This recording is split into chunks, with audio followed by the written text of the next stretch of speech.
বাইকে করে গোবরডাঙ্গা রাম মন্দির থেকে অযোধ্যার রাম মন্দিরের উদ্দেশ্যে রওনা দিলেন শ্রী শ্রী গৌর গোপাল ভজন আশ্রমের মহারাজ গৌর হরিদাস। মহারাজের সঙ্গে রয়েছেন তারই শিষ্য অরুণ বৈদ্য। কল্যাণী দুর্গাপুর হয়ে বিভিন্ন রাজ্য অতিক্রম করে বেনারসে পৌঁছবেন আগামী 21শে জানুয়ারি। প্রায় 1000 কিলোমিটার পথ অতিক্রম করে তারা পৌঁছে যাবেন অযোধ্যার রাম মন্দিরে।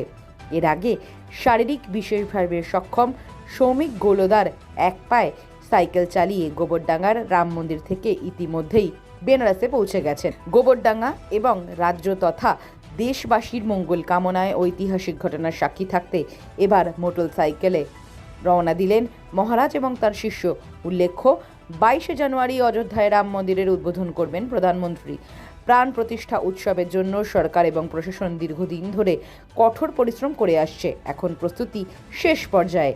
রাম মন্দিরের নিরাপত্তার জন্য কড়া ব্যবস্থা করা হয়েছে। তবে এই দিন সকল দর্শনার্থী ভক্তদের জন্য প্রবেশের ব্যবস্থা রাখা হয়নি। অতিথিরা আমন্ত্রণপত্র নিয়ে তবেই প্রবেশ করতে পারবেন মন্দিরের ভিতরে। যাদের কাছে ট্রাস্টের আমন্ত্রণপত্র রয়েছে তারাই মন্দিরে যেতে পারবেন। ব্যুরো রিপোর্ট, খবর আজকে। রাম মন্দির নিয়ে তো অনেক দিন একটা বিবাদ চলছিল, এটা যেহেতু আমরা ফিরে পেয়েছি ওর জন্য আমার মনে একটা অনেক আশা ছিল, অনেক দিন দিয়ে যাবো প্রভুর আশীর্বাদে, দর্শনের আশীর্বাদে আমি যেতে পারছি। এইটাই গোবরডাঙ্গা দিয়ে গৌর ভজন আশ্রম দিয়ে যাত্রা শুরু হচ্ছে রাম মন্দিরের উদ্দেশ্যে। তো এখান থেকে বর্ধমান হয়ে তারপর দিল্লি হাইওয়ে ধরে আমরা বেনারস দিয়ে ওইখান দিয়ে যে ওই অবধি আমার চেনা আছে, তারপর ওইখান থেকে খুঁজে নেব।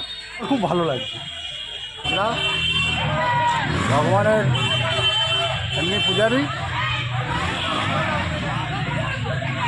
এই রাম মন্দির দর্শন করার জন্য আমরা যাচ্ছি। বলবো আমাদের এই এত দিনের লড়াই সাকসেসফুল হয়েছে। এই বলবো যে আমরা সবাই হিন্দুদের ওপরে যে এতদিন অত্যাচার হয়েছে তার জন্য